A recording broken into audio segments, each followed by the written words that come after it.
I heard the sound for the first time while pulling weeds in my country garden. The sky was a hard blue, and the sun shone on my shoulders in the golden glory of that July morning. I have led a fairly simple life, and though I am still young, I have elected to live in the country, where time seems to run a little slower and decisions are a little more cut and dry. My husband farmed an alternation of soybeans and corn from year to year. This year it was corn, and as promised by the old poem, it was knee-high by July. It was more like shoulder-high, yet I wasn't going to argue with Mother Nature when she was offering a prosperous crop. Not a single car had passed down the road in front of my house for many hours, aside from Carl the mailman, who waved at me lazily as he cruised by in an old station wagon. The fields of corn that lined the east side of my property gently rustled in a relief of wind that had suddenly picked up. That was the first thing that pulled my attention away from the stubborn weeds that had laid siege to my tomatoes. The wind grabbed my attention because it came from behind me, and it came from the wrong direction. I do not pretend to know her well, Mother Nature, but I do know my weather patterns, and I do know that wind should never sweep from the south, at least not here.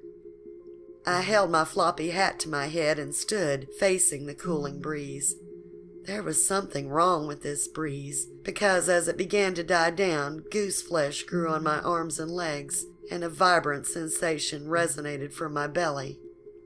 I squinted toward the horizon, searching for the dark formations of clouds, but I saw nothing. Sometimes you can feel a storm coming, and I had begun to wonder if we were in for a big one, but there was nothing but clear blue as far as the eye could see. The wind was gone now, and so was the sensation. So I shrugged and turned back toward my garden. That is when the sound came. That is when it fell upon me with a weightiness I cannot even begin to describe. It started as an almost electronic sound, like the vibrating hum from a guitar amp. Yet this sound was much, much louder than that. It seemed to echo across the wide expanse of the countryside. It continued for some time as a persistent hum that seemed to wax and wane in volume, before simply fading away and leaving a reverberation of sound in the cluster of forests that lined a property adjacent to my own. I remember being startled by the noise, but immediately concluded that it must be a faulty tornado siren in a nearby town.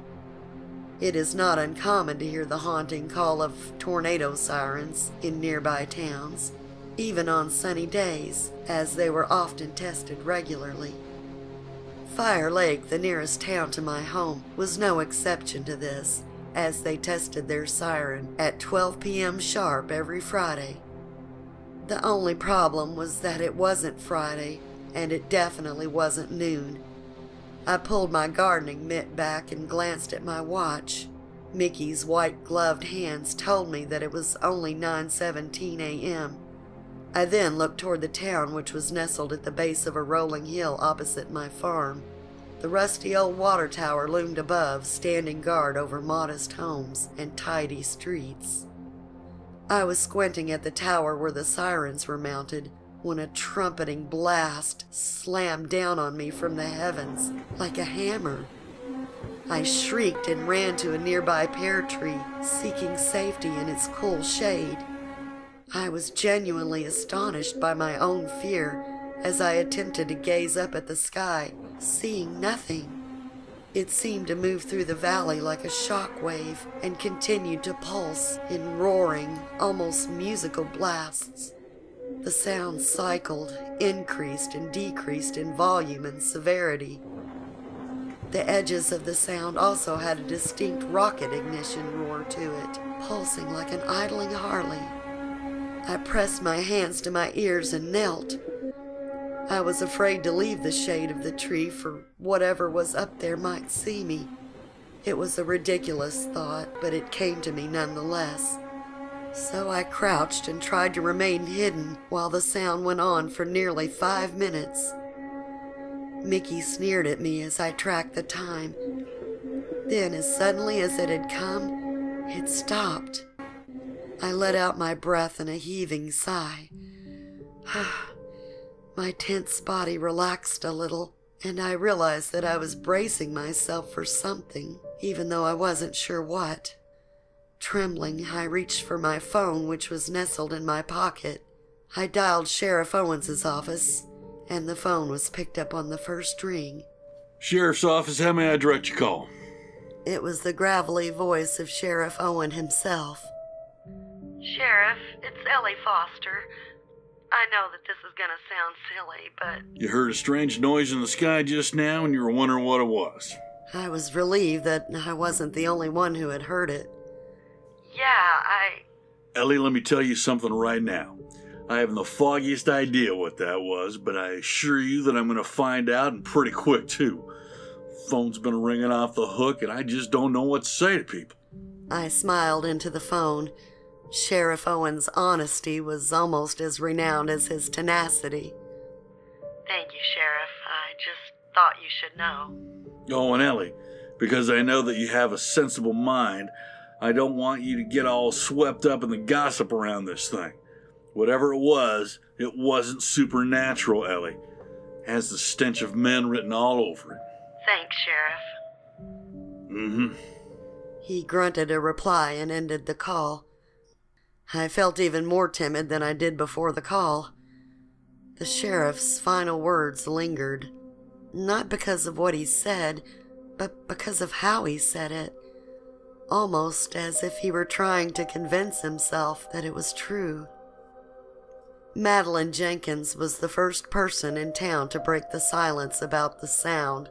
Everyone else seemed content to let it go, or at least refuse to acknowledge the strangeness of it.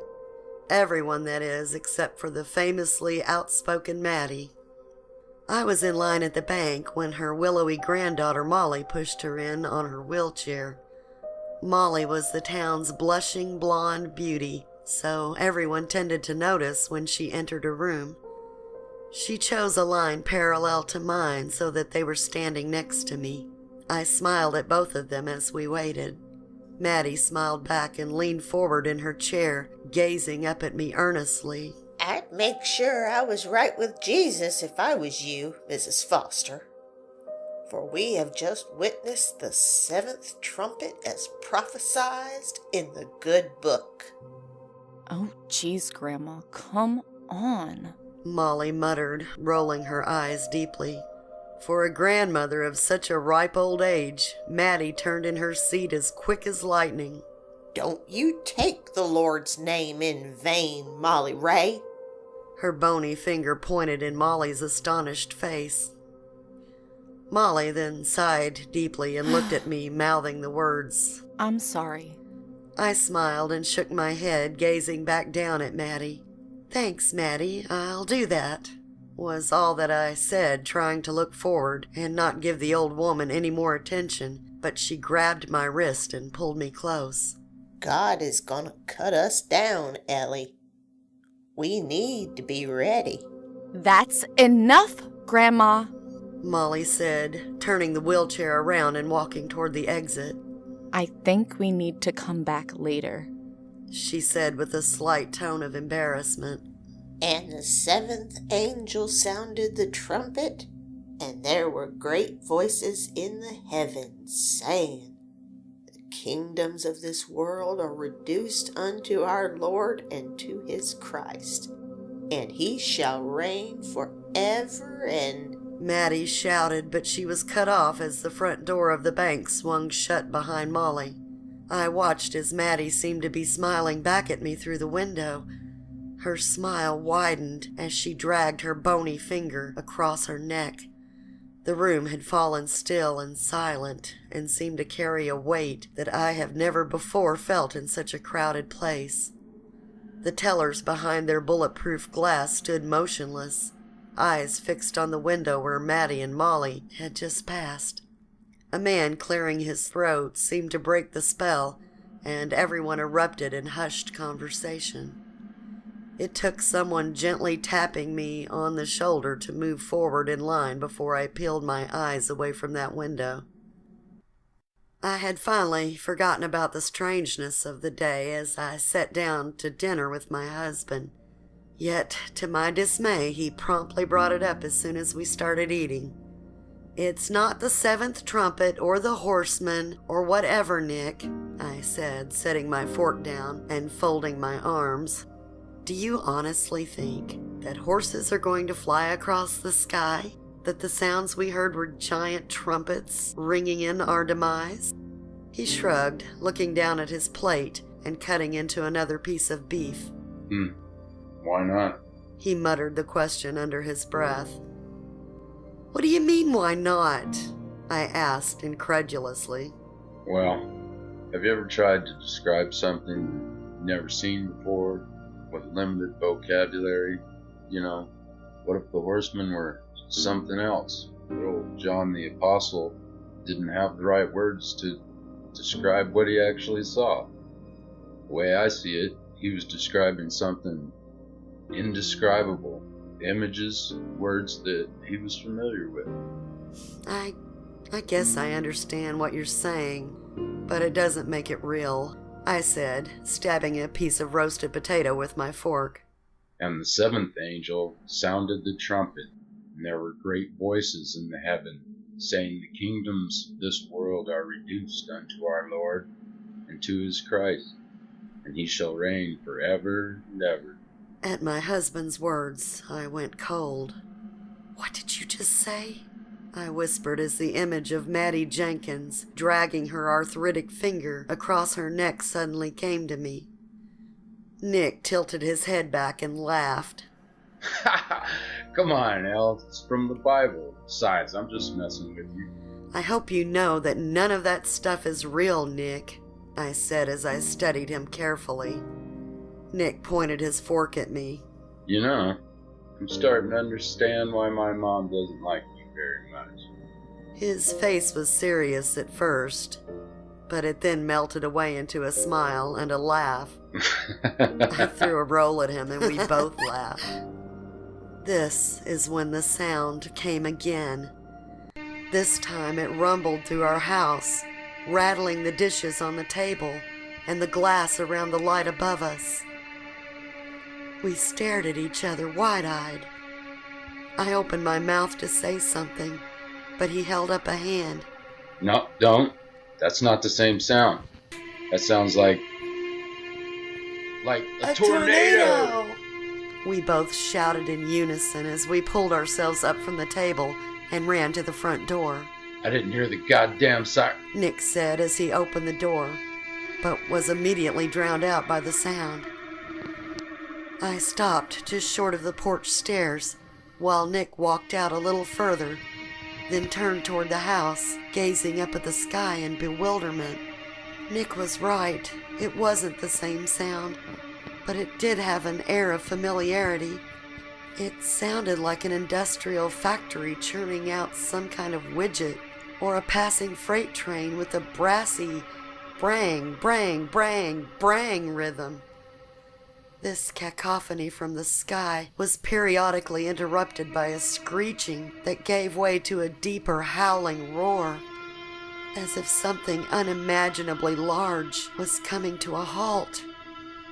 If I had been unfortunate enough to have lost my hearing, I would never have known that such chaos would be taking place in the sky above, for absolutely nothing else about the night seemed to be disturbed. It must be some kind of weather phenomenon. Never heard of anything like it. Nick shouted as he ran his fingers through his hair. I was beginning to think that nobody had heard anything like this when it just stopped in mid-blast, giving the night back to a timid orchestra of crickets and soothing stillness. A star winked at me between an opening in the clouds, and the crescent moon gave an icy, sideways grin.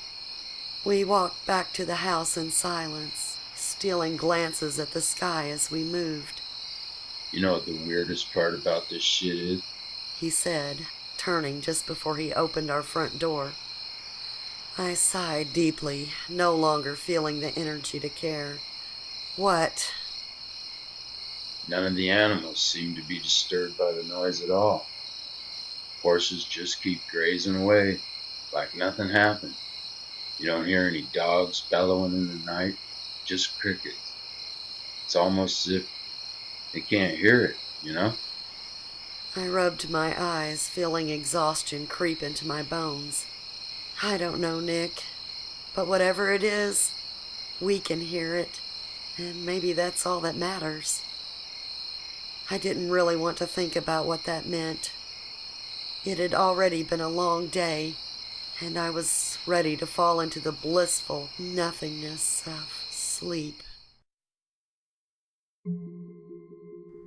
In small towns, rumors spread like a virus, infecting locals with the feverish need to expel secrets upon one another.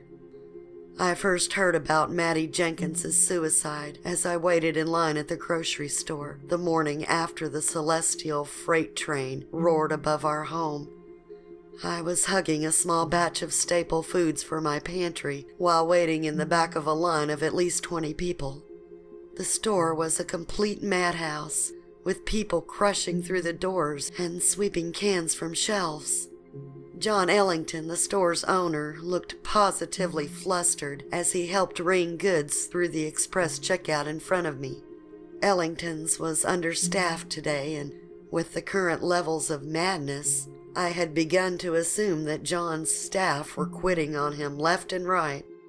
It was, after all, the end of the world. I sighed deeply and rolled my eyes at this silly thought. But there was something about this kind of fear. The fear that hovered over Fire Lake today was as pungent as it was palpable. Has the stench of men written all over it. The sheriff's words came to me suddenly, and I chuckled to myself, earning a few curious glances in my direction. I was the only one not huddled with another local discussing poor Maddie's death like it was my business. But I did hear some of the things that people were saying, and it filled me with grief. She tried to hang herself, but the wire just ended up cutting her head clean off. Oh, yeah, I know. The note says she didn't want to suffer with the rest of us. Didn't want to meet the devil's army. Oh. And when the cops busted down her door, she had that Christmas record, The Messiah, playing. Oh my God. She was a crazy old coot. Oh, Maddie, I thought to myself in dismay. May you rest in peace. Later that night, my husband and I quietly watched the sun set as we sipped on cool, spiked lemonade on the porch. We sat quietly together in the rich amber warmth of that peaceful sunset, not realizing that it would be our last. We sat there until the final golden light gave our faces the kiss of death. The alcohol pulled me into a deep sleep almost the instant my head hit the pillow, and with that, the dreams began. A needle touched down with a crackle on a silently whirring record that hobbled slightly from many years of use. A cheery symphony rose from the record player in a dramatic crescendo. The music sailed loudly in the streets of Fire Lake to accompany the roar of the sound in the sky. It was Handel's Messiah, and it was Madeline Jenkins' crackling record player blurting the joyous chorus onto the street, accompanied by a symphony of screams and muttered pleas. It was a true cacophony, a chaotic harbinger of death. And on top of all of that, the choir of voices sang joyfully. And the government will be upon his shoulders, and his name shall be called Wonderful Counselor, the mighty God, the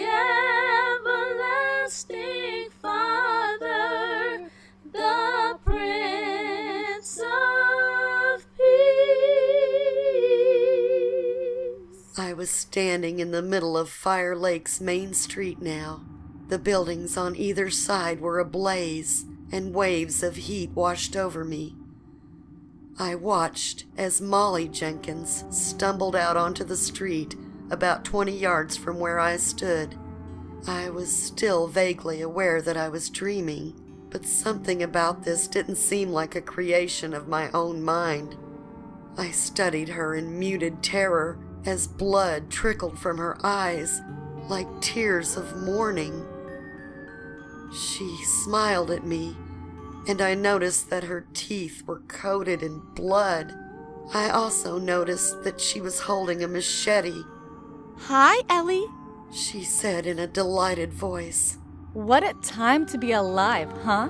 She held out her arms and spun around, gazing up at the red sky in pure, unadulterated joy. She then stopped with her back to me and stood like that for many long moments before turning around to gaze at me again. Her eyes were narrowed and she smiled at me with pursed lips. It was a smile that betrayed the menace and evil that now occupied her once beautiful form. She then pointed the machete at me. You have the stench of man all over you, Ellie. Her tone almost seemed saddened by this realization. You have the stench of man all over you, so I'm gonna have to cut you down. I'm gonna have to cut all of you down. And do you know why, Ellie?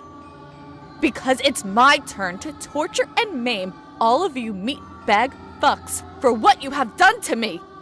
What you have done to your mother.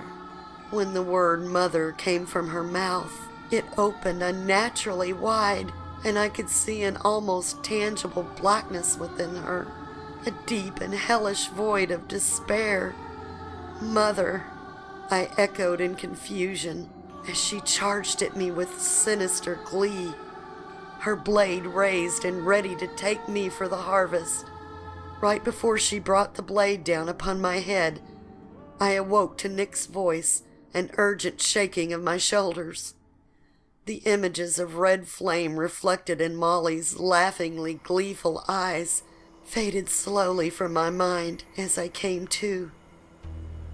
What? I shouted at Nick, nearly falling out of the bed. Ellie, something bad's happening out there. Nick pointed at the window. When my eyes finally adjusted, I realized that something indeed was going on out there. Red, glowing light pulsed through the window. I leaped out of bed and moved to it as quickly as I could. On the next hill, Fire Lake was ablaze, and the sky above glowed in a shimmering red aurora. The rusty old water tower still loomed in a steadfast silhouette as it kept its ill-fated watch over the suffering below. It was truly one of those sights you never imagine that you're gonna see. What the fuck was all I could manage in that moment. Nick held something out to me, and I pulled my eyes away from the town long enough to see the red glow reflecting in his eyes. He was holding 2 shotguns and was handing one of them to me. I've been hearing screaming, cries for help over the last hour or so. Saw someone dash through our yard just a few minutes ago. They were being chased by something, Ellie. Something I can't even try to describe, but I don't think we have long. Mother is coming for us. The thought came to me solemnly. I felt a chill run down my spine as a vision of the thing in Molly's body flooded my mind's eye. She was singing the Hallelujah chorus at the top of her lungs amid the glowing inferno, waving her arms like a conductor to the answer of blasting trumpets in the sky. People were running, crawling, and dragging themselves to and fro across Main Street as she danced among them, keeping time with the music and steadily making her way out of town. She was coming for us, and she wanted us to know it. The last image that came to me was her flowing movements as she moved her arms with the swell of the music. Her once beautiful blonde curls stuck to the sides of her head from blood and sweat, and her body was smeared in gore. With a sudden and dramatic motion, she raised her arms slowly with the final hallelujah of the chorus, and the flames on either side of the street rose with them, reducing Molly Jenkins to a black silhouette. For many long moments, she stood motionless, arms still raised to the angry, raging sky above, then dropped them at her sides. She stood like that for a few moments longer, as if she were waiting for an applause. Then, without warning, she collapsed to the ground like a puppet as the flames closed in on her like curtains closing on a final act. "Why didn't you wake me sooner?" I said, snapping my mind away from the vision and turning toward Nick. He thrust the gun in my arms and I took it gratefully. Because I couldn't bear the thought that this was real, that God is... This isn't God, Nick. According to your good book, God forgives. I then turned to face him fully. This is Mother, and she's going to slaughter us. She is going to wipe us out like the scourge that we are to this planet. So you had the dream too? He said with a sadness in his tone. It was fucking crazy seeing the sheriff with that cattle prod crying blood like that.